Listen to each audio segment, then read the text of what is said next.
Guys, Give me a I'm second. just sad. Dude, same. I've been having a lot of like reflective thoughts on graduating, leaving home, leaving people behind, and just like not being able to see people anymore, and like being like, oh my gosh, I wish I spent my last semester playing with more people more. But no, I was locked away for like more than a month studying and doing my research and doing all this dumb that at the end of the day doesn't even matter that much. But you know what does matter that much? Friendships and relationships. 3, 2, 1. Nice. Okay. Welcome back, everyone, to another episode of the Rooftop Pod. I'm your host, Jesse, and joining me today is my brother, Andrew, and my sister, Rachel. That was hella delayed. Yeah, that delay is crazy. Dramatic pause. Yeah, so we're back with another episode. Sorry for being gone for a little bit, but I think we're going to be a little more consistent coming this summer because Rachel and Andrew are going to be in the same city. In June. And baby. hopefully Rachel will be more free given that she'll have graduated, she'll have finished her thesis. She won't have to think about too much except for work. I think Rachel's really the rate limiting factor here because she's the busiest out of all three of us. Crazy. Almost by a large margin. Guys, I don't want to be margin. busy anymore. I don't like that this is my life. Okay, Let it honestly, end. sometimes I'm also like, I don't know if it's like also my anxiety making things a lot worse because most of my classes don't even matter, but for some reason I like tend to fixate on things and then I'm like, oh my gosh, I need to do this and I need that's to all do of this us. well. But honestly, it hasn't been the class things that have been I think that's occupying my mind. it's a gift and a curse. You like put in your best effort for anything, even the smallest things, which obviously that makes your life hella more stressful if you're setting such a high expectation for menial tasks. But then everything that you output is at a very high standard, which I think is very impressive. I'm not the same way. I prioritize very few things and put in a lot of effort into those things. And then everything else, I pay very little attention to. Hot I just garbage. I'm just tired of having so many things on my plate. I'm ready for it to be summer, and the only thing is work and play. Wow. I'm excited for Play that. It's going to be a all good day. senior. Wow, you get like Yeah. another senior year summer. Because like I haven't had like a well, I guess you are still working. But yeah, it's like yeah. Let's not nothing- forget, Rachel is still working a 9 to 5. yeah, you're still working. But honestly, a 9 to it's 5. gonna be like an 8 to 6 or 7. That's Jeez, so is Arab like unfortunate. 50? Well, I mean, I'm including my transit times. No, that counts for but sure. also I'm in the office. Yeah, but also I'm in I the office guess. for. No, in but it's terms of like different than like hours that you have to my commit to summer when I was at not PwC. I playing showed up to in the a office day. at 6. Commute definitely counts. I left the office at 8. Slightly different. Oh, wow. Yeah. Rachel's gonna be Some of working- us choose not to climb the corporate ladder that way, Andrew. Yeah. Oh, I did not climb that corporate ladder. I left before I even was promoted. There was no climbing. Rachel's I was on the also bottom going to rung. be working 8 to 8. She's going to come right back to Andrew's apartment, and we're going to record Podcast. hours of podcasts every single day. There's going to be many, many episodes of the Rooftop Wait, Pod every single day Getting this from summer. Andrew's apartment back to my place is actually the Dude, it's biggest so pain in the long. butt. Oh, no. But the thing is, like, Yeah. Rachel, you don't have to take any line. It's what, one transfer? But it's a long line down. Yeah, not- like not making- all the way. Not making transfers is good, though. Like, you don't have to think about anything or move. Yeah, but Just- I think you still have to take a bus, right? Oh, there's Or a walk bus? Do I? 20 minutes. Like, if you take the F all the way down, you either walk, half an hour, or you transfer to the G. Yeah, I not just need to to get disclose to where the you- G. Oh, right. And the G is a 15, 10. 10-minute walk from my Okay. place. It's not bad. All right, too many identifying informations that you're Yeah, I was talking going to about. You're say. gonna dox The yourself. Beat G this all goes out. so long. Yeah, the G The and G the F. goes all the way through Brooklyn. She could be in Queens. She could be in Brooklyn. She could be in Queens or or Brooklyn. Brooklyn. I want to or ask. Manhattan. I want to ask people in New York who are listening to this podcast if there's like a rooftop space that we could maybe not rent out but borrow to record our rooftop pods, because Any Andrew's not fans mom out like there that. have any nice rooftops that they would be willing to lend to Yeah. us? It'd have that to would be be like so a sick. private rooftop. You That's can be a live issue. audience. Just Mhm, kidding. mhm. We'll have you as a guest on all of our podcasts this summer. You'll be another part of our podcast. Yeah, because Andrew's rooftop, although is really nice in Manhattan, it is a public one. We've gone away with like recording a few things there, but I think over the summer it's going to be really popular, and we're not going to be able to get away with hogging like the rooftop to record our podcast at sunset. We could wake up super early at sunrise heck and no. do it. Absolutely not. Absolutely not. Yeah, let's do that. There's one thing I learned in my life is Or we I can am not a just morning stay person up ever. until sunrise and do it. I feel like that's more likely. I miss our Honestly, that probably is more likely. I just miss our rooftop night pod until aesthetics from Andrew's Brooklyn rooftop. Oh my Yeah. God. So beautiful. Andrew's Brooklyn rooftop was Gorgeous. gorgeous. Wait, Bust. let's I remember just like sitting. Guys, I've had so many pivotal moments on break that it. rooftop. I do miss like the light. Yeah, I recorded a lot on that rooftop. great content Because, from like- that rooftop. Amazing content. Guys, Just great backdrop, great Guys. lighting. Oh my God. I yeah. broke up with my boyfriend on that rooftop. Let's and I can't Pivotal do it life again. events all happen on that rooftop. We're gonna go back to the rooftop. We're gonna befriend the people that live there right now, and then ask to borrow their rooftop so that Rachel can break up with her boyfriend one more time. And so we can record I could still get podcasts. up to the rooftop. That Because would be I know weird. somebody who lives in the building still. Oh, okay. Well, the top rooftop where we recorded was technically a shared space. It's just that no one went up there. oh, was it? Wait, Oh. is the key? Yeah. Is the key Mhm. to your? Do you still have like a copy of a key to No. the front door? Those are all gone. as they should be. Uh, Yes. Because you made several copies of those keys. Hey, And- I mean, which he I mean- destroyed Cut that one out. instantaneously once he moved. No copies were ever made. Wait, hold up. just Wait kidding. a minute. No copies was were never ever a- made, and no one received any no. keys aside Mm-mm. from Andrew and Mm-mm. Karina. Those are the only two keys, and we gave them back. Imagine if we commuted all the way to Brooklyn just to record podcasts on Dude, someone that's else's a roof. 45-minute commute from my place. That's, What if- abysmal. That's crazy. We recorded podcasts on the On subway. the subway? I knew you were gonna say that. I think that'd be a vibe. There are a bunch of TikTokers who like interview on subways, which is kind of, Record on subway. I have seen that. and it's just it's a natural environment for conversation, I think. So, but I don't It's think crazy. we could do People it. really don't give an F Yeah. if you're like recording. Like, I People would just bat an ignore eye you. if I saw people recording a podcast Yeah. on the subway. Like, I wouldn't be Yeah. like, oh, okay, that's weird. I'd be like, oh, I that's think so I New would York. be uncomfortable with people listening. Okay, to we our find the conversations on the emptiest subway. subway line. Oh, we bring We ride the podcasts and subway mics. at 2 a.m. Yes, exclusively. we go out. We bring all our podcast gear out with us, and then on our trek We back, stuff it in our pants pockets. and There's been a lot of sketchy things on the subway recently, Oh, as really? in deaths, as in Oh, what? murders. Recently, yeah, no, someone died, got shot, like not close to me, but like in Manhattan. in Manhattan. Oh wow. Yeah, crazy. I know, it was pretty crazy. All through TikTok, like half of it's all recorded, which is also nuts. What? Like the Yeah. shooting was recorded? Not the actual Oh. shot, but yeah, the leading up to it, or at least I saw the TikTok. Of I it, saw a and was like, TikTok this is the other crazy. day that was like, New Yorkers really don't give enough, and it was this girl who was about to. It was fake. It was like a skit, right?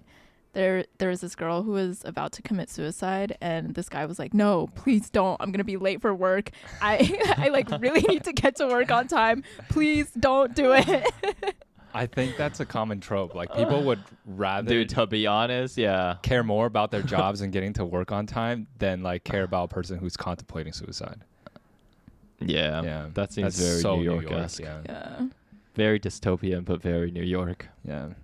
Actually, very dystopian No- and very New York. Speaking of TikToks, the first thing I want to talk about. Oh, I should send this TikTok to you guys before I talk about it. Let me see if I can find it.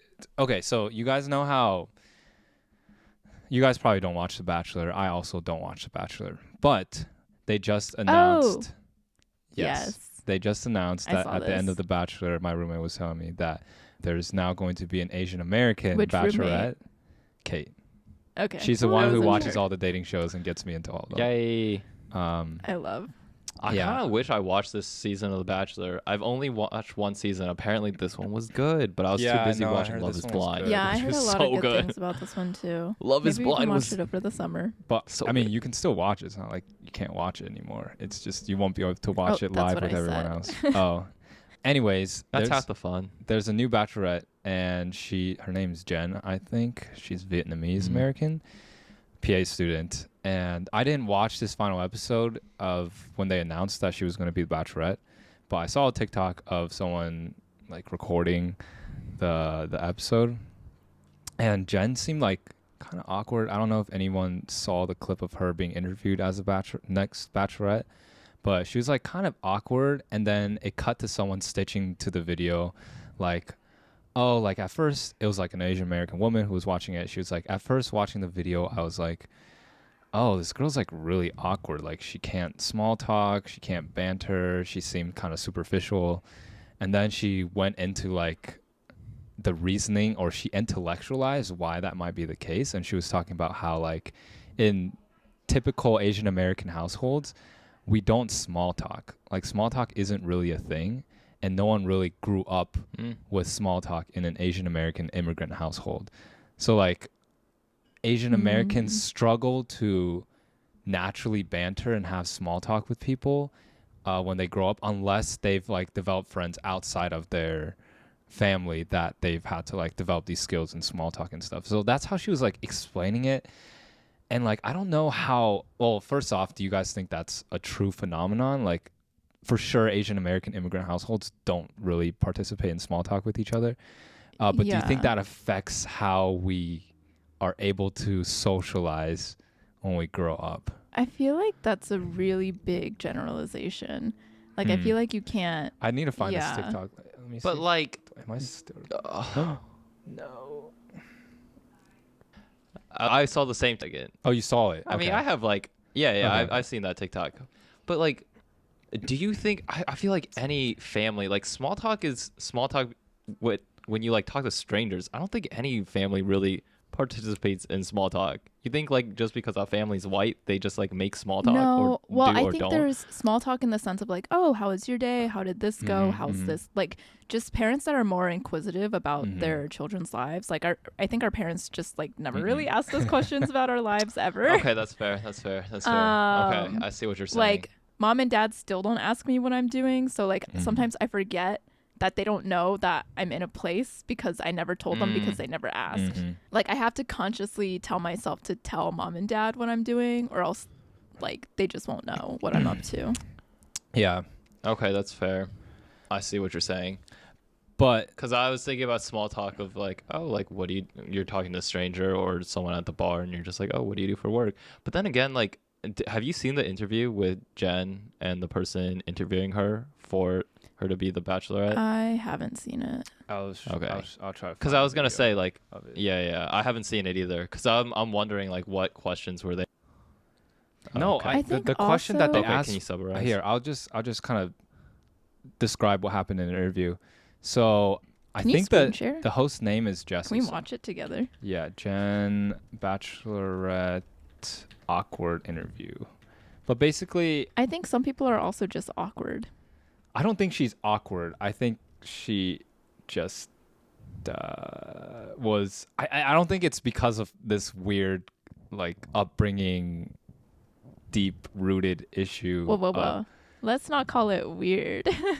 No. I just don't think that's the underlying issue. Okay. Yeah. Okay. But I don't know what the timestamp is. This is like a 4-minute video, but in there, let me just send this real quick. In there, Did you just make a dick joke? huh? Is that the part you were gonna clip? That's the part That's the only part of the video I've seen. Like she made a dick joke that was awkward. Okay, that's the joke that I'm talking. That's the awkward part, but I don't Okay, think it was supposed. I don't think it was supposed to be a joke. I couldn't tell. I didn't watch it in content. But essentially, this is what happened, Oh. Rachel. I sent you the link. It's gonna be in there somewhere. It's a long video. When you're meeting all those men, what is it you think you're going to be looking for? Well, Jesse, I'm really glad that you asked because I feel like I'm looking for I'm looking for someone who has like a really big really big personality, you know, like a really big personality. And no, like I'm serious. I want someone who like has that kind of banter, you know. I'm all about having fun. I'm all about having that cheeky banter, and I want someone who's going to be able to take it as much as they can dish it. And if we just spend the whole night like literally making fun of each other, that will be the most ideal night ever. I love that. And then listen, before you know it. Wait, I don't think she's awkward. Yeah, no, I think this is perfectly fine. Yeah, I think that that was like an appropriate joke to make. Yeah. Oh, was that Like the audience got it. Yeah. I thought it was because she couldn't find her words. Like she's just like struggled to come up with like the adjective that I was describing, and then she went with I don't know. It didn't feel like an intentional joke. I don't. Oh, I thought she was making like a cheeky innuendo. Yeah, I thought so too. Oh really? But Yeah. I mean, maybe not. You're right. Who knows? Wait, I like her. She's so cute. No, she seems actually very well spoken. Yeah. Okay, maybe it was a joke. I can't tell. I thought it was a joke. Yeah. I mean, my first watch through, it looks like a joke. You know what? This goes to my point because I haven't actually Are we seen the just full projecting? No. God dang it, Jesse. No, well, I didn't watch the whole interview. I just saw this TikTok. But my whole point was going to be like, I don't like it when people try to intellectualize their own shortcomings. I don't like it. Feels like an excuse. It feels like, oh, I'm allowed to be this way because of how I was raised. And it kind of puts the onus on someone else to be like, I don't have to like be better in this area of my life because this is how I was raised. So I didn't like that whole I think concept. in terms of This video isn't even a good example of that, but my whole point was I like, think in terms of like small talk though, like I don't think you have to be good at small talk. Like I don't think that's an area that people are like everyone has to be good at small talk. This is like a part of self-improvement. Like I think that you can excuse being bad at small talk because of your upbringing. It just sets a different expectation of how people are going to interact with you the first time that they meet you. Like I think I personally am really bad at small talk, and I'm also really awkward meeting people for the first time. I don't excuse that on my upbringing. I excuse it more on my introvertedness and like, yeah. So I generally do better in conversations when the other person is asking more conversations, at least or asking more questions, at least when I'm first meeting them. yeah. Like, yes, it sucks that I'm not able to make those connections myself, like initiate those connections as well. But like, I don't think necessarily that that's something that people are like need to be good at. Yeah, I think it's just part of someone's personality sometimes. small talk is very dependent on like shared experiences that you've had with the person that you're talking to, because if you don't have very much overlap, it's hard to make small talk. But this is like a different type of small talk because it's a nationally televised program, and because of that I feel like, I mean, I'm watching it now and I'm like, she actually did a pretty good job. Like I thought she did a great job. To be under I the just watched the pressure whole of thing. everyone watching Yeah. her, and I was like, this is talking. great. And like making a good impression before she's the lead of this like hugely watched national Yeah. like reality TV show. yeah. I was like, I think she's who's doing saying this was great. awkward? I was Yeah, like, no. I mean, yeah, no, I thought that was totally fine. I watched through the whole thing just now on like 2x speed, but I was like, no, Honestly, everything she said, I I like was like, it. this is great. I like it when people are awkward. Like, you know, Audrey Plaza from Parks and Rec. Yeah. I love people like that. But that's a bit. That's like a character though. Yeah. Yeah. I know, but like, I feel like when people are like that, not as a bit, also, I'm like, oh, they're just trying their best, you know? I don't think she's that awkward now that I'm watching it. Yeah, it didn't really seem awkward at all. But there is like there was a little controversy about her being chosen because I think ABC was trying to play up another contestant as the potential next Bachelorette. I don't want to devolve this conversation into like a Bachelorette conversation, but dude, that one video of Daisy Kent. We're gonna become a Bachelor like recap podcast. Hey, PSA. if you make it on. Oh wait, yeah. Let's get some context. Jesse could have been on. Wait. No. Oh, is that where we're not going? Up. Why not? Wait. Missed opportunity you for would the have been on this franchise next? for real. Yeah, it would have been this season. But He could have been no, one of the Jesse. dudes. I'm cutting all this out. Jesse, this could have been your potential I wife. know, right? Fine. I was so sad when Kate And was she's like, Asian God. American. because I told I'm Kate trying to lay this up for you too. God dang Hey, it. it wasn't my fault. I couldn't do anything about it. Hey, you could have interviewed better. You could have prepped more. I don't know. Prep more. It was a 2-minute. you got turned down from the interview. Yeah, they didn't just move never forward with reached him. back to me. But if you look at the casting list, Oh. there are 0 like full Asian Americans in the cast. I of think there's Bachelor. one. No, he's half. He's for sure half. Do you look him up? Oh, no, but dang. no, I didn't look him up. He just looks half. Really? Yeah. I feel like he could be Doesn't cool. matter. Anyways, Kate. Anyways, This is not cool. none of this Interesting. is going on the podcast. But Kate had Why? Kate had this theory because it doesn't. I don't like talking about things that not gonna happen. Pertain to you. Whatever. What? I think this is interesting commentary, though. I Say think what it Kate is said. very interesting commentary. All right, so Kate was saying like she's like, oh, like this is so sad. You could have been on this season, and she was like, wait, but what if the reason they didn't cast you is because like you're an MD PhD and she's like a PA student, and they're like playing up the fact that she's like a PA student, like an intellectual like healthcare worker, but like you being an MD PhD student, like that might outshine her. I was like, it's an interesting reason. I don't think that was the case. I think that's an interesting take. Yeah. Because I Um, also think they've had like Dr. Joe from Hannah Brown's season, I think. Or was that Tayshia's? no, it was in Tayshia's, but Yeah. it wasn't like and a like competing. Tayshia was also in healthcare. Oh, she was. Yeah. She was a phlebotomist. Oh, she was a phlebotomist. Oh. Yeah. I didn't. I don't and then think that was Dr. the Joe reason. was just a Wow. practicing surgeon. I in just New don't think York. I'm Yeah. like a stereotypical, like a stereotypical masculine dude that they'd like to cast for The Bachelor. You're Right. too fruity. I'm not. Yeah, I guess maybe I'm too fruity. I don't think Uh, so. But like Joey didn't seem like a. I mean, I didn't watch that many episodes, but he didn't seem like the stereotypical Not masculine. Yeah, Typical Joe mas- wasn't either. He was like a really nice guy, like nice guy. But nice he's like guy. a pretty Emphasis on boy. Nice.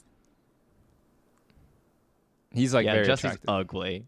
Yeah, Jesse's ugly. At the end of the day, maybe it's just it probably wasn't attractive. No matter No, the but reason. it is really weird that they didn't cast any full Asian Americans. Yeah, that was really strange. But I don't think they casted after they decided on Jen. It seemed like an after. I think just in general, I feel like yeah. they do a good job of like casting African Americans now, but like anyone else, it's like I feel like there's only Yeah. one Asian American, if any, on any season. Hey, at least there's at least one. I don't think any like Yeah. brown Indian people are ever casted, which I don't know. There's just like stereotypes and a lot of things in the way of making those things happen. I'm not too mad of it because I don't really care for The Bachelor or The Bachelorette. It's not a show that I'm particularly invested in. So representation or underrepresentation there doesn't rub me too much the wrong way. But yeah, the thing I was gonna bring up was that one video of Daisy Kent. Again, does not pertain to anything. I'm probably gonna cut a lot of this out. Daisy is like the deaf girl on The Bachelor this season. She was like deaf. She like was America's sweetheart. Everyone fell in love with her because she was like super kind person, wore like a hearing aid, and like was an advocate for people who were hard of hearing. And I think ABC was teeing her up to be like the next Bachelorette because like everyone loved her on the show. But then like on Nick Vile's podcast, he was like a previous Bachelor. He said that ABC probably didn't choose her because of this one video of her that had resurfaced on the internet, and it was it was like a music video of her like singing in a song about. It was absurd. I need to show you this. It's basically I've already seen this it video. was That's like hilarious. It's a rap video. it's a rap video about some dude being like, what was the one line?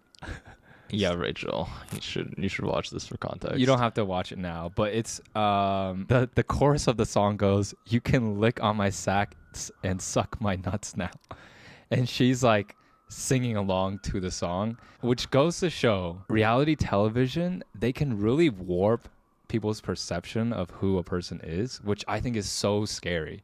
Like, I don't want to be on a show where I don't have control over like how I'm portrayed and how the edits go, because I could be painted as a villain, but then in reality, you can like have your experience and be like, oh, that was a totally benign thing. But the way people can cut things on for TV shows is just kind of scary. Like how warped you can percept, how much you can warp people's perception of someone on a television show. Because she was like America's sweetheart. Like everyone loved her. And then this video, I mean, who knows? This was an older video. She might have changed, but it's just so crazy that she's in this music video. That's funny. That's true. Like, I joke around with the idea of reality TV, but I don't think I'd ever do reality TV. Maybe like a game show type thing. Yeah, I feel like not a drama. You were about to do one. one, so I was about to do one, and I think I would have done it if I got. I would have done it if I got chosen to get casted on it. But yeah, I was just perusing through TikTok, and I watched through in its entirety season 6 of Love is Blind, probably the most riveting, spiciest reality TV show of the year, maybe that I've ever seen. It's nuts. But somebody was like, it's really watching. Nuts. Damn. So someone was like, oh, did anyone catch like the producers like, or like the VFX or whoever did the masking, like did everyone catch the slip up? And so like when you mask out a frame in like, I don't know, Premiere, Adobe, CapCut, whatever, they like overlay 2 clips on top of each other, and so you could see like a hand just randomly sticking out of the table in one of the shots, which shows that okay, this is a scene between AD and Clay, for those of you guys who've seen Love is Blind. AD said something, and then it cut to Clay's reaction, and it was a completely different clip. So like it wasn't in like perpetuity of her saying it, so that reaction wasn't his reaction to what AD was saying, but like they created that reaction to like perpetuate the narrative of reality Was that TV. in the TV show, or was it in what? a preview? Because I feel like they do that in previews a lot for The Bachelor. Where No, they, like, that was in put the things. real. It was in the actual show, and like Dang. someone fucked up on the masking because like you could see like a hand just sticking out of the table because like his hand was there in the clip under the layer. Also with showed. Love is Blind, because they edit like the night after they shoot, it's like a lot more susceptible Oh to yeah, errors there's a like lot that. more. Whereas like The Bachelor is like, I think no, it's like a they couple shoot in a weeks. year in advance for Love is Blind too. But you know, whatever. Mistakes happen. Like They do? Yeah, Love is Blind is shot a year before, and then they do the reunion like in present day. So like whenever. Oh, Love is Crazy. Blind. 5 Why here did I and think there. you were talking about Love Island? But yeah, no, a lot of these. I was like, Oh right, yeah, yeah. basically. Yeah, Big Brother is live because people can watch your live feed. So that for sure is live. Yeah. But no, like there's theories that, and sometimes I want to like work at like in production for one of these because I just want to see the behind the scenes. But like people have rumored that before the show even starts, they have like rough narratives of like how they want the arc of the story to go. Really? And then they like plant things here and there to perpetuate that existing storyline, so that by the time it gets to the end, it's like, okay, we have this show. How do we just like manipulate these like characters to like do it? And like that's true. Like even like Mom says Joey hi. was.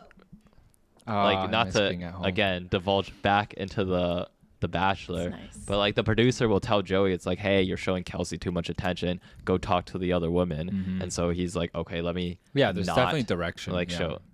Yeah. So like, anyways, I also would never be on reality. I don't know. I think it's a little more intense than that. But I think being on national television is like a once in a TV, lifetime opportunity probably. that can completely alter the trajectory Unless of your it's life. like a non-drama So intensive. I do reality think for TV some show. people, like Amazing for Race most sounds people, great. they wouldn't turn down the I've never seen opportunity. Amazing I Race, think, but Andrew, if you were single and they offered for you to be on The Bachelor, I think you would take it. Or Bachelor. The Bachelor's interesting. Bachelorette, sorry. Bachelorette. I don't know. That's I don't know. Like, there's too many things going on in my personal life now that I care about that I wouldn't want to take a hiatus. Say that your work allows you to take a leave. It's not. The shooting doesn't even might go do for it. that long. Ah. It's like a few weeks. If you make it all the way, it's like a whole month and a half. It's like a few but months. It's a month and a half max, I think. Wow. Dang. Would I do it? I don't know. A dating show, I don't know if I want that digital footprint. The thing is, on The Bachelor, the dating show isn't. It isn't. The majority of the experience is not you dating this person. The majority of it is you hang out with the other dudes, which kind of sounds like it That's wouldn't true. be that. That's true. Like you just make a bunch of friends. So true. Make a bunch of homies. Yeah. You're right. And then every now and then you have a rare moment where you get to talk to one girl, and then you go back to hang out with the Yeah. girls or guys. Although sorry. I did, again, like all these things are like coming out because of social media. Apparently, like the mansion in The Bachelor, Bachelorette is like not super nice. One, you're perpetually fed alcohol like 24/7 because like they want spicy stuff. And this is true for like Yeah, most party. reality TV Oh, things. really? Like in the pods for Love is Blind, Yeah, they it's like losh. constantly have a. Yeah, because people just say more outlandish shit when they're drunk or buzzed. Apparently, like in the mansion, like you don't actually have access to the entire mansion. I think you also like sleep in the same room as some of the guys. Someone fact checked me on that one. That's fine. I don't know. I kind of like having my own space. I wanna mean, share you're a there room. for like it's like a summer camp thing. It's not even yeah. really. I like, mean, you're supposed right. to I be a feel nice like- experience. Yeah.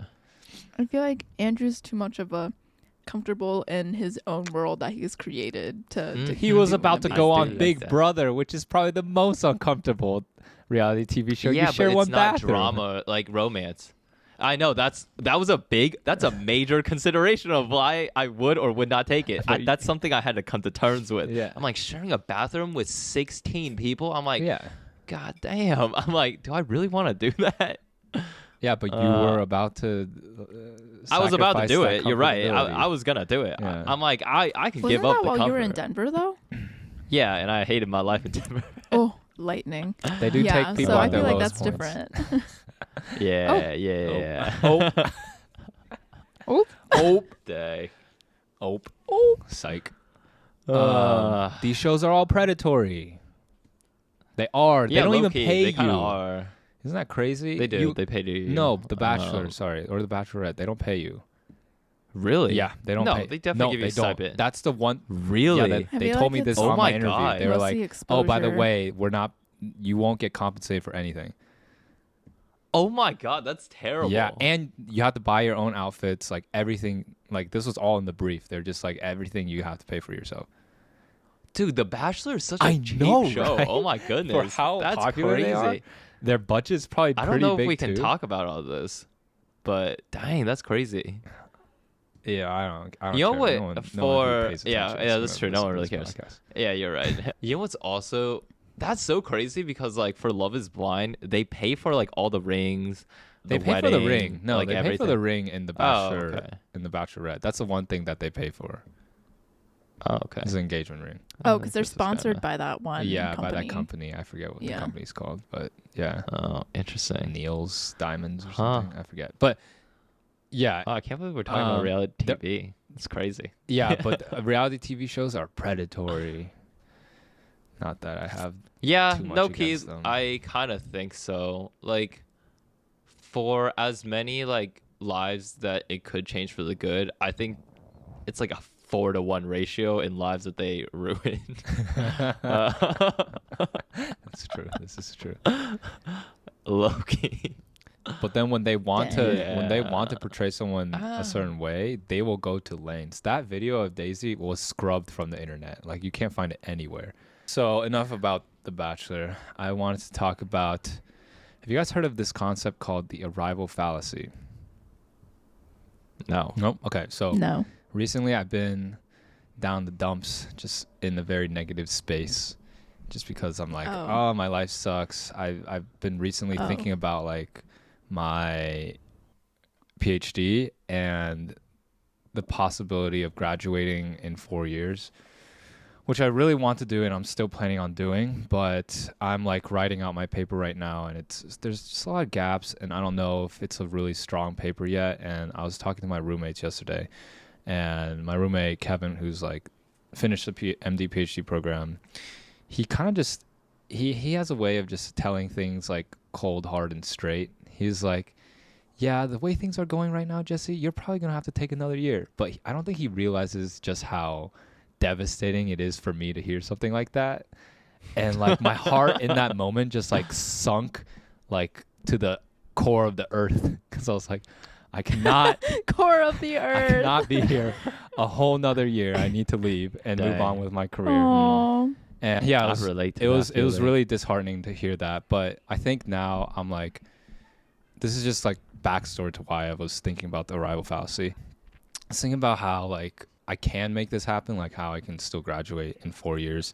And I'm just going to have to put together a paper that's not as strong and it's not going to go to a great journal, which at the end of the day, like, it's not the best for my scientific career, but I don't think it's like going to drastically alter my Detrimental. scientific career. Yeah. Like, it'd be nice to have like a Nature, Science, or Cell paper, but I don't think my project is going to turn into that, which I have to come to terms with. And then just thinking about like how much school I have left, I'm just like, oh, if I had chosen a different path, I could be doing such different things, doing like, you know, I was just like, I've put in so much time and effort into research over the past few years, and like all of it's just gonna come to like a not that great culminate in like that I'm not super proud of. Yeah. And I'm just like, why did I like, I'm like chasing this thing, like I've been chasing this like, Is I mean, the this same is as this a sunk it's- cost it's- fallacy.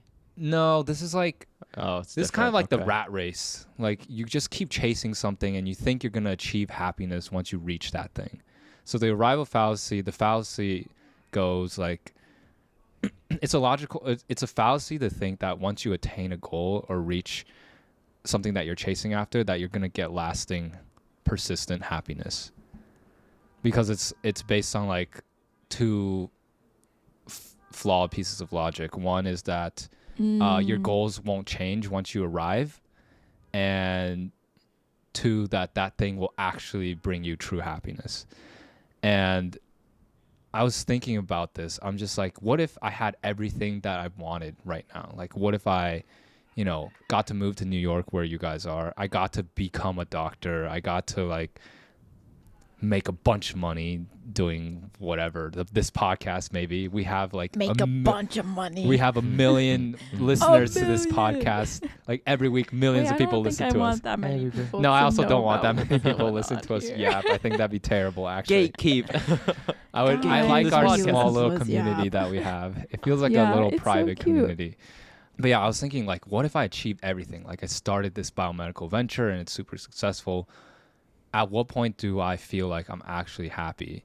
And knowing myself, I almost feel like I would reacclimate to those new norms and then find something new to chase, and I would be just as unhappy chasing those new things.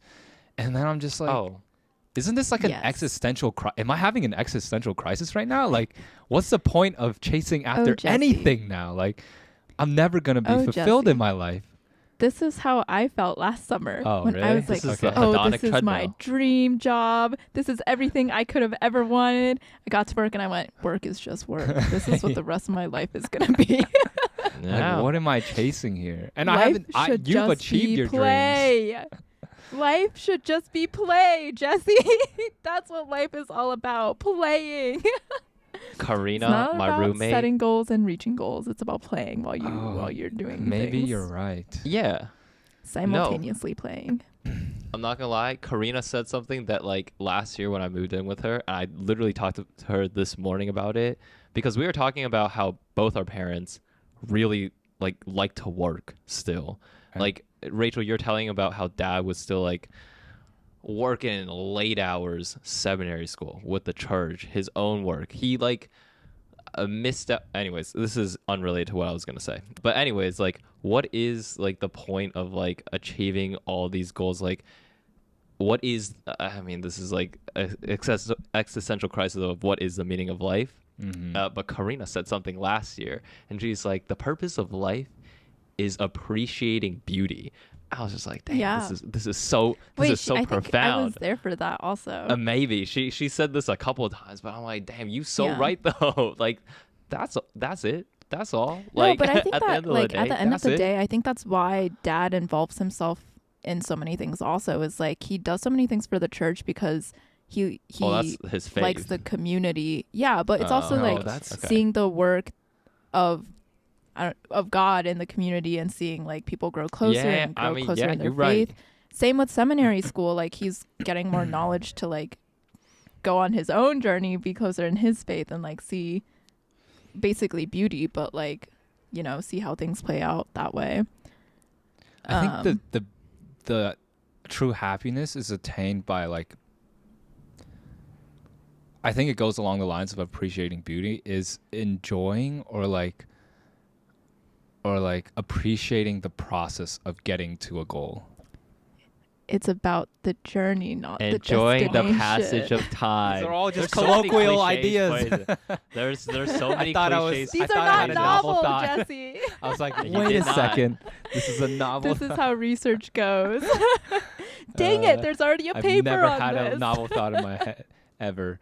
No. Never an but, like, original thought ever. The arrival fallacy is, have you heard of the hedonic treadmill? It's where like once you reach a goal, you just reset your expectations to a higher goal. Yeah, it goes so hand in that's hand with the same. arrival Okay, yes, fallacy, yes, yeah. yes. Yeah. Yeah, yeah. I mean, that's like kind of how Um, I set out my undergraduate career to be too. I've always been like, oh, I'm going to overload this semester so I can chill the next semester. The next semester, I continue overloading myself Mhm. until now I'm here and I'm like, wow, I should have just played this whole time. Yeah. Like, there is no reason to do all of these things. Isn't that crazy? I mean, But like, there yes, is, it did though. help me get There into is. a good school. And like, I'm very grateful for where, like, how my trajectory is going to be because I put in so much of that hard work. But like, part of me really wishes that I could have just enjoyed the people around me more and like the place that I was in instead of constantly trying to like, I don't know, looking elsewhere rather than like just being where I was. But I also think like enjoyment and happiness is not. I don't know if I talked about this on the last podcast, but I definitely have told you guys this. It's not like a amplitude thing. It's the differential, right? Because right now, Jesse, you in the trenches, you down here, you at the trough. All right, Damn, okay. You at the. You at rock Oh. bottom right now. I feel like Is I've that seen what you Jesse really- worse T- than Tell me this. what you really think, Andrew. Jeez. But like, when your trajectory, like you Yeah. won't go up, you gonna paying peak my out in dues life, right but now, then yeah. what? I think that fulfillment, you're gonna stand up here, all right, and then you're gonna look back, and like the enjoyment you're gonna feel is the delta between how high is up you looking are back, versus yeah. how rock bottom you are. Versus if you were always like doing well and then you kept on achieving, you're gonna look back and you're like, damn, I guess I did all right. But like, because you were able to transverse such a magnitude, you're gonna look back I'm and you're like, manifesting damn. that uphill journey. You're gonna look back. You're gonna look back and be like, "Holy!" And that 'Cause I like haven't seen it. fulfillment, that happiness is gonna hit so much harder. Is That's that all. something you experienced? Because I feel like you were in a similar situation while you were in Yes. Denver, and then now looking back, Yeah. does that like amplify I think your happiness? exactly. Yeah, I think it does because I like realize how bad everything is. Oh, Like put things in can be perspective. so much worse. Everything can be like once this hand is fixed, I'm gonna never take 2 hands working for granted ever again. I'm like, it's been 3 months since I've been able to fully use this hand. But it's like the same thing. I'm like, oh, like I can like text my friends to get dinner like anytime. There's a year where I couldn't do that. I'm like, I have no friends out here. I'm like, I can't just like grab dinner with That's anybody. where I'm at. So like, but like if I was here, like I don't know, life is all about perspective too. Yeah. And I think that's why like this is a completely separate tangent, but like I think we all know some people where like, damn, like you're just kind of out of touch, right? Because they haven't had to live through perspective. Yeah. Anyways, that But I also want to semi-unrelated. say, just because you're in a place you don't enjoy doesn't mean that you have to stay in the trenches, you know? Like, I certainly was not happy about going to Ohio State. You guys know which other schools I applied to, and Ohio State was certainly not where I wanted to end up. But then I got there. First year was awful. COVID year, not good. Yeah. I tried transferring out, wasn't able to transfer into the programs that I wanted to transfer into. But like at the end of the day, I'm so grateful that I stayed at Ohio State. Like, I think I met people that I wouldn't have met elsewhere. And like, even though many of those relationships won't go with me outside of undergrad, which I'm really upset about. Like, I'm like, the experiences that I've had at Ohio State have been like ones that I would not have traded for anywhere else. Because like there's still like, okay, Columbus, not a good city, probably the worst one out of the 3 C's in No, it's not. Ohio. Okay. No, it's not. I think the food scene in Columbus is arguably the best. Oh, really? I feel like Cincinnati is hands down the best. Hands down. Cincinnati, I think it's the best. I think. Yeah. Yeah. Cincinnati, I feel like Cincinnati Cincinnati's is really known pretty as a great. foodie city. Yeah. I mean, And it's like pretty. It But, has a nice skyline. I it mean, has I 2 met nice somebody- bridges. In New York, whose dream city was Columbus. She's never been to Oh. Columbus before. Silicon Valley. Silicon my Valley. friend, Silicon Valley, baby. No, she born and That's raised in hilarious. Brooklyn. who? I remember. Yeah, No, my because friend I mean, back at Georgetown. Anyways, there's she so grew up many in Brooklyn. companies that are placing What? like new plants and headquarters in Columbus. So like Intel, Honda. Hey, Bowman. Yeah, a lot of Silicon developments coming to Valley, Columbus. That's so good. Yeah, that's what my planning professor calls it. It's kind of funny. That's hilarious. I Um, love that. Anyways, point being, like, I feel like you should still put in the effort to try and find the things that will make you happy, to make it like once you leave, you're like, oh yeah, I'm excited to leave, but like I'm also sad to be leaving behind these these memories that I've made here. Yeah. I mean, I'm generally, I feel like I take the more positive perspective on things. I think this year has been especially difficult because all my med school friends have left me. But I have I have like the 2 greatest roommates ever. Like Friday night, I was so grateful Friday night. Me and my roommates, we just had Kate bought like this baguette from a really nice bakery, brought it home. We had some olive oil from Italy that we wanted to try. We like grated I up some love your garlic. roommates, Jesse. We That's grated great. up That's some amazing. garlic, That's some My Parmesan, biggest- and then we just dipped bread, ate wine, and then played Call of Duty Zombies for the whole night. I was like, this is like the best night of my life. That's what life is about, right yeah, there. no, Guys, The my beauty one of biggest life. regret in all of college is not having a good roommate like dynamic. That's well, that's not So something you can sad. I feel control. like I've been That's not a robbed of- regret. I know, but it's so tragic. Yeah. Yeah, my roommates here, I'm super grateful for. They're like 2 reasons why I'm okay and alive. That's all you need. Alive. No, that's me being dramatic. What was I gonna say? I was gonna say something. But yeah, after that night, I was feeling very grateful for a lot of things I have. But I think part of the reason why I want to move somewhere else is to be in closer proximity to my existing friendships that occurred before I lived here. And like those people feel more like family than friends. And like you guys are obviously in that category where I'm like, I don't have access to like my family essentially, or I have very limited access. Like Kate and Kevin, my roommates, like they're really good friends, but they don't necessarily feel like family yet. But I've only known them for a very short proportion of my life. So No, Yeah, it'll be okay. yeah, but That's- I do You'll be all want right. It's only up from here, baby. to move on from this phase of my life. Like, I'm done being a student. Like, I want to work and be like an adult. You want to And- work? Not work, sorry. I just want to be an adult. I don't want to be a student anymore, essentially. The crazy thing is, like, you say, like, I like how, or I don't like. It's funny how when Kevin told you, like, oh yeah, it might take another year in Cleveland, you're just like, like that hit. I was But so think sad that about night. this: you have so much more free time as a PhD student. Like, I you know, can, like, I know. you but have so much. My free time I spend leaving here. Like, it'd be better to just Yeah, get out earlier and then just get it done. get it done with. Okay, I guess that is Like, fair, I yeah. also don't want to delay my career. Like, the medical career is already long as it is. Like, people don't become attendings until their 30s, which, like, if you think about it, no other career do you find your first job in your 30s. Like, that's just not a thing. That's crazy. But then me as an MD PhD student, I'm tacking on another 4 years to that. Like, my first real job as a doctor won't occur until my mid 30s if I just take the traditional short route. Like, I could do neurosurgery and it won't be until I'm like 40 until I get a real job, which is crazy.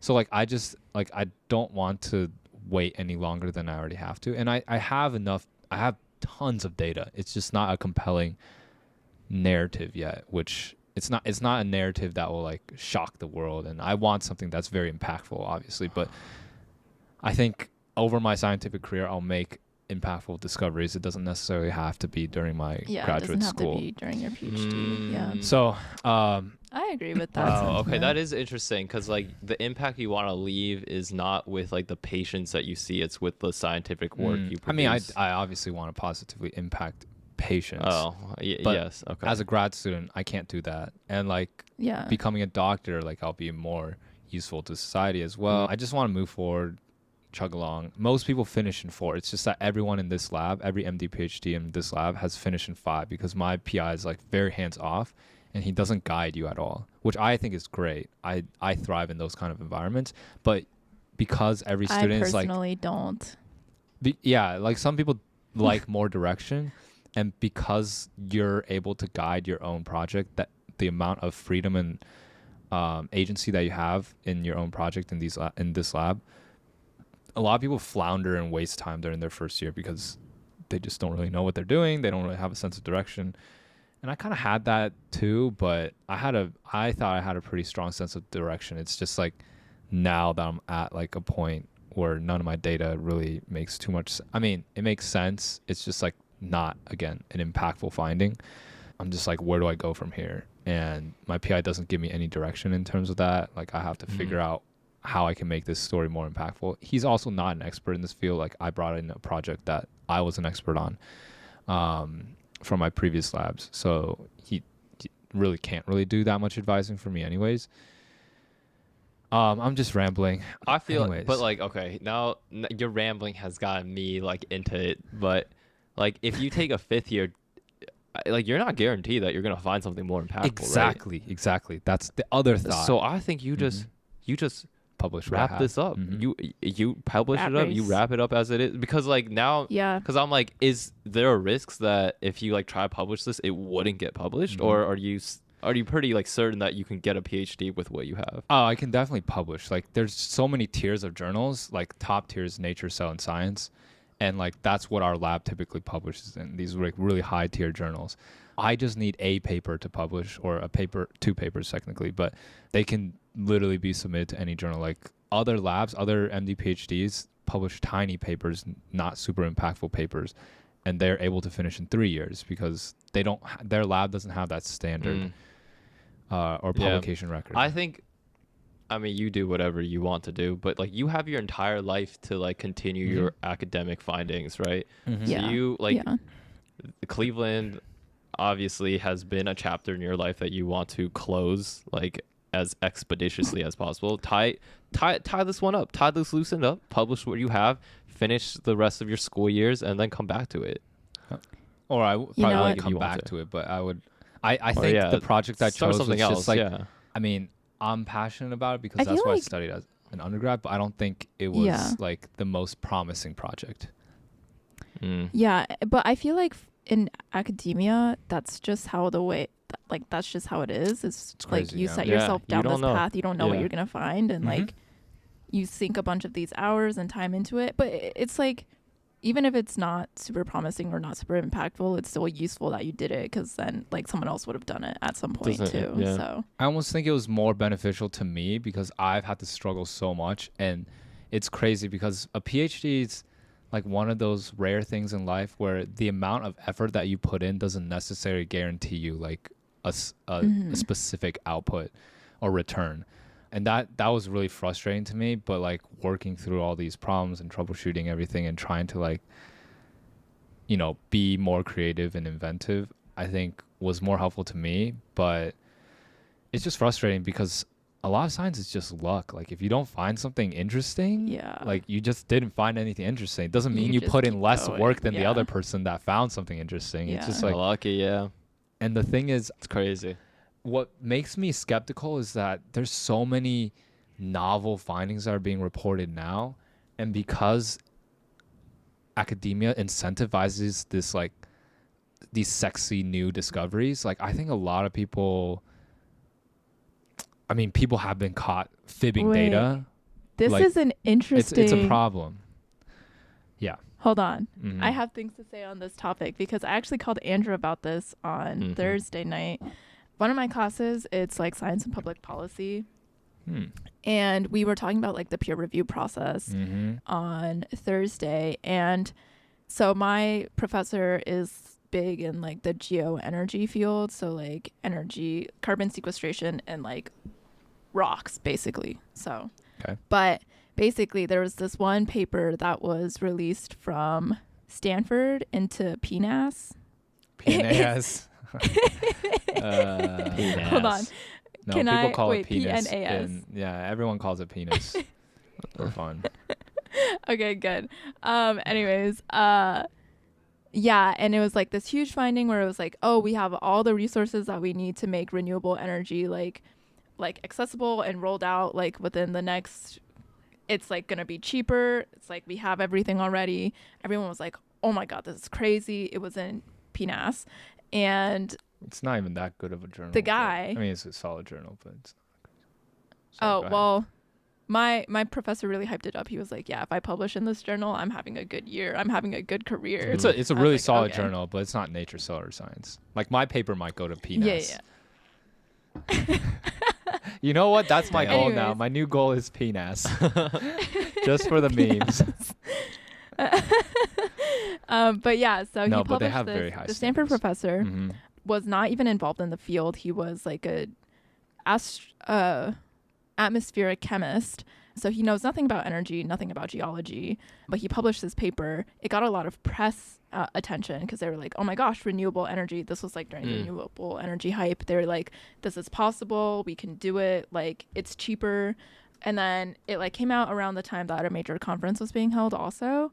They like added a whole new section to the conference to like discuss the findings of this paper. Short time later, like 20 renowned scientists in the field published like a rebuttal to this, and it's like, these findings are wrong, this model is wrong, this is not possible, this goes against everything that we like currently Dang. know about renewable energy and what's possible, and like the cost of implementing it. Couple years later, same guy publishes another thing criticizing that paper, being like, no, the findings are right, doubles down on its original findings.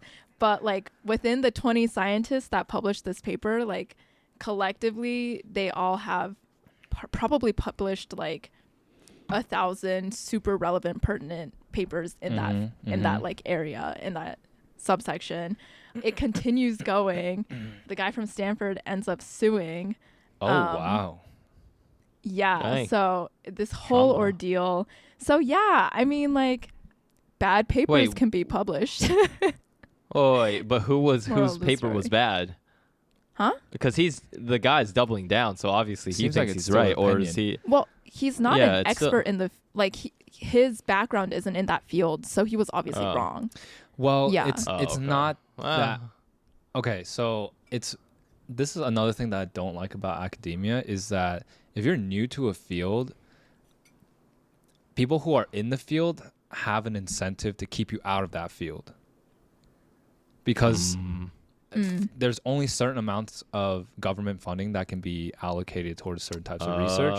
And if you're a new person trying to get into a field and you're trying to break in with like your own new findings, there's an incentive for existing members of that field to try to keep you out.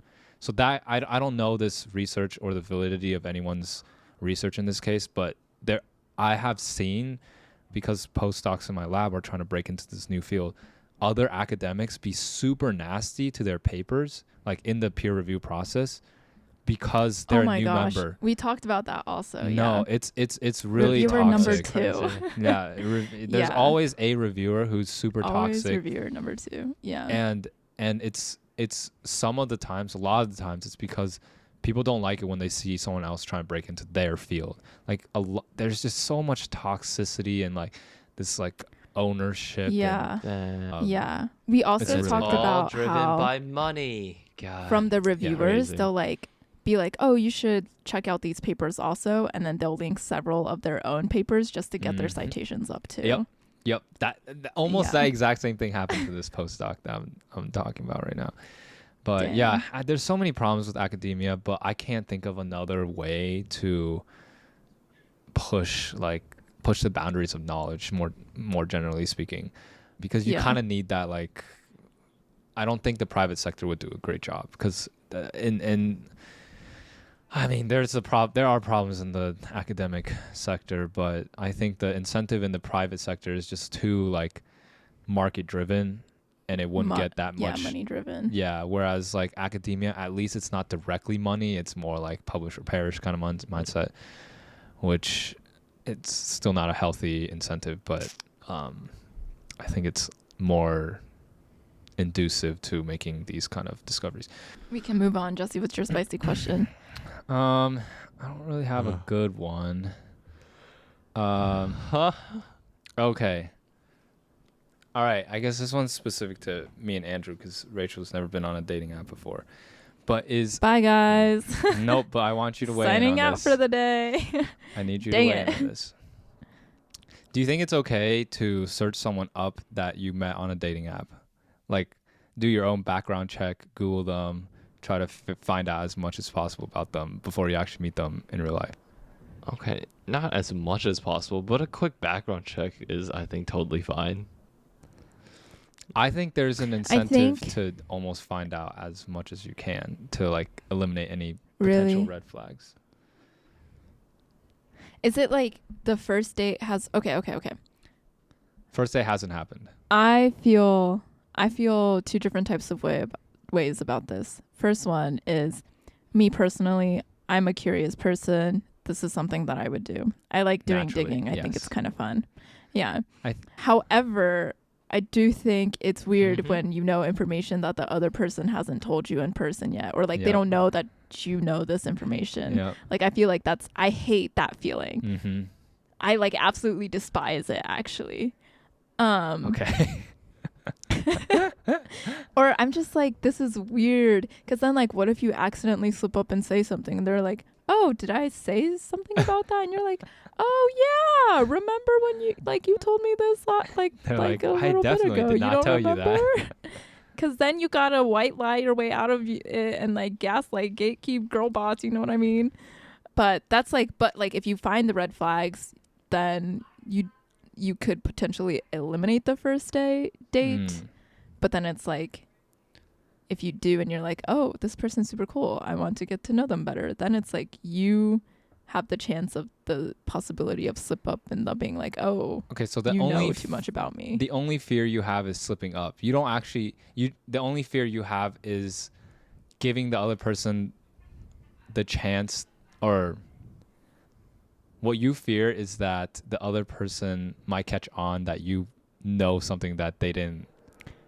No, but it's tell also you. like, I would prefer to learn things naturally about the other person also. Okay. Rather than finding it out on the internet. Yeah. Okay.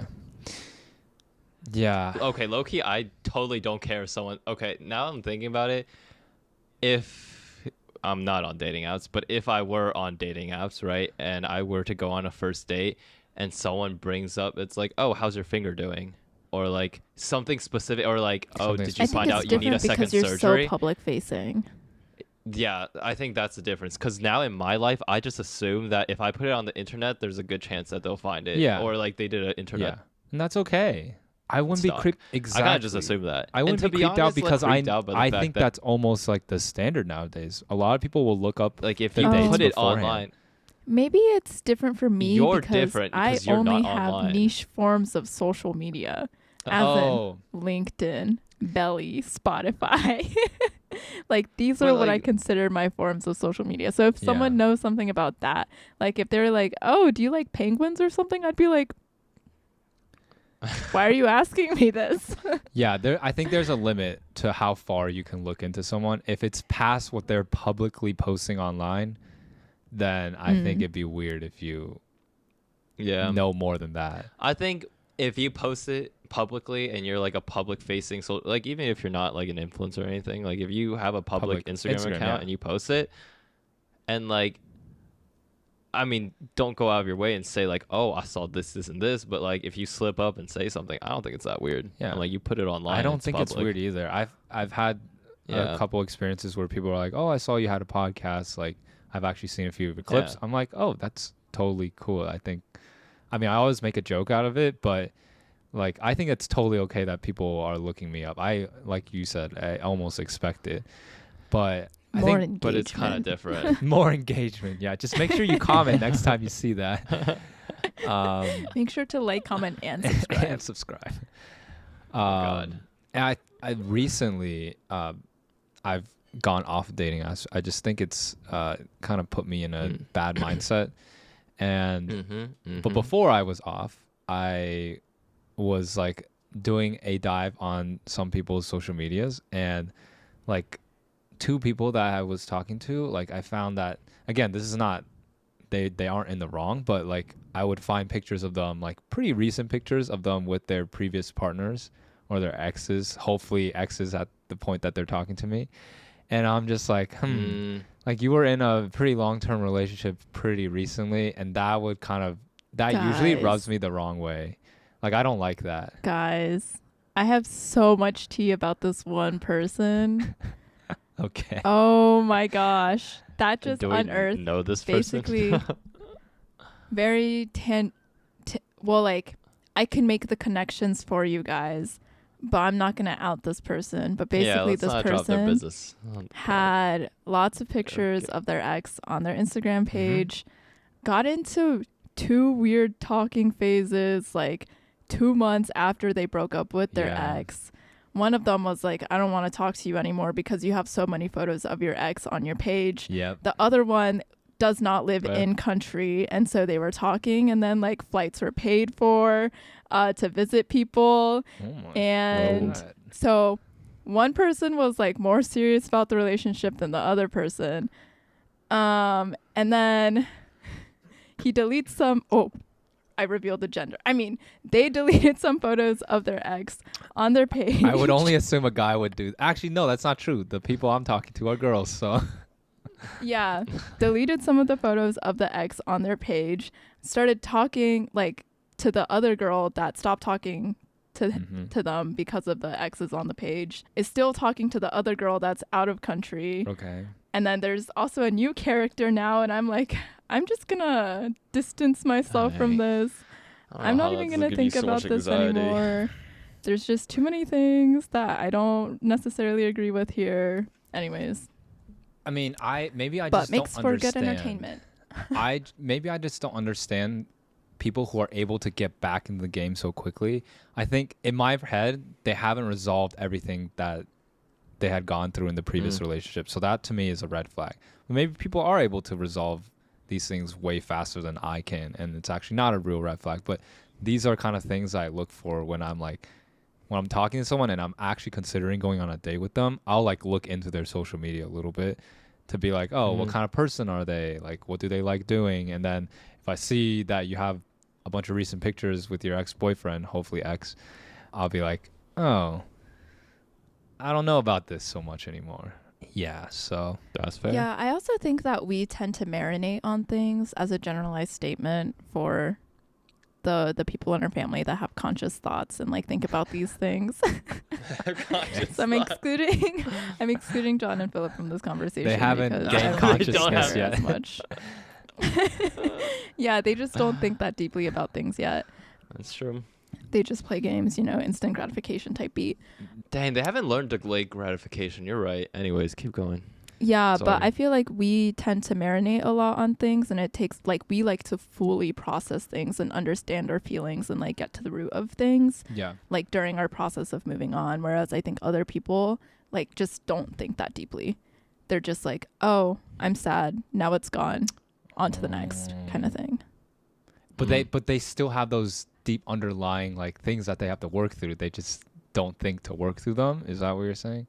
Well, I think the way that they work through them is not necessarily like we take the time and are like let's just take a real good look at ourselves, pick out all of the things that need changing and fixing and blah blah blah blah blah. And like that's not to say that we do it perfectly for the next time we're in a relationship or something, yeah. but Mine was not a perfect way it of like dealing manifests. with it, but I but just don't feel it's ready just like for a different way of relationship. dealing with it. Yeah. Like when I'm right out of a serious relationship, like I just don't Yeah. like how are you ready so soon in my head? But you know what? I've seen it done so many times, and maybe in the future I might experience that myself, but right now I can't wrap my head around it, and to me it comes off as an immediate red flag. Maybe it's not. I do think that sometimes it is a red flag though. Like sometimes people just don't know how to be single either. Yeah. Speaking as someone who has friends that are that way, and like a lot of the time I can see that like sometimes they're just seeking validation from another person in a romantic context. And like I can see that that's not healthy for them long term. But I think you can daisy chain it until you get married, and I think you're fine. Like you just constantly get that out, because this is really funny, but my roommate is like a self-proclaimed like serial dater, and he's like unashamed of it. He's just like, yeah, I just have always been in a relationship. I've never been really single for any bit of time, and now he's about to get married with the love of his life, and maybe he does seek that validation in like a romantic partner, but he's never really had to exist as a single person because he's a serial dater. It's bad when you're looking for that validation, and then so you end up being in toxic relationships. Like that's how I've seen it manifested in some of my friends, is that a lot of the times when they're just looking for more validation, they end up with people that are not great for them. They're not supposed to be together with. Yeah. But then you keep bouncing around. You end up with someone that you're compatible with. I mean, I don't want to say bouncing around. It's a terrible way to put it, but my roommate was in a bunch of toxic relationships prior to meeting his partner now. And I mean, that is just one way of life. Like, I feel like I used to be so judgmental of people, and maybe I'm still a little bit judgmental of people who are serially dating, because I'm like, you can't be single. But like, at the end of the day, they're just living life in their own way. And maybe that's okay. Like, maybe they'll figure it out doing things their own way. And like, who am I to judge their way of doing things? So maybe I should. Wait.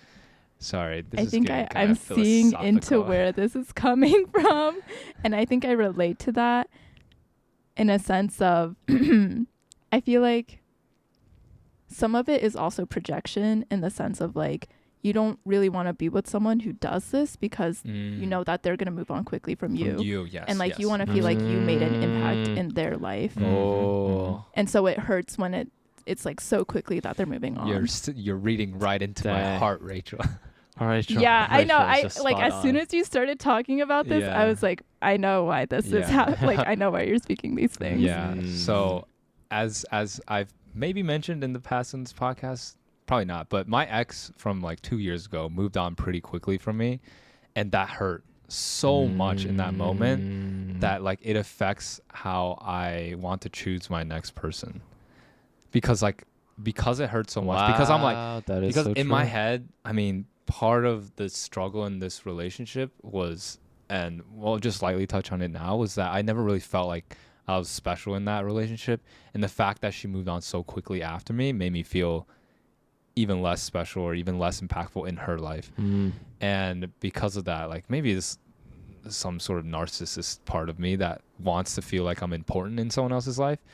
But because she did that, I was like, dang, I was like nothing to her. She was able to move on in a couple months and like be in another serious relationship. But she has almost her whole life been like that, like just from one relationship to another. And I think part of this is kind of like, I feel like I'm in a therapy session right now.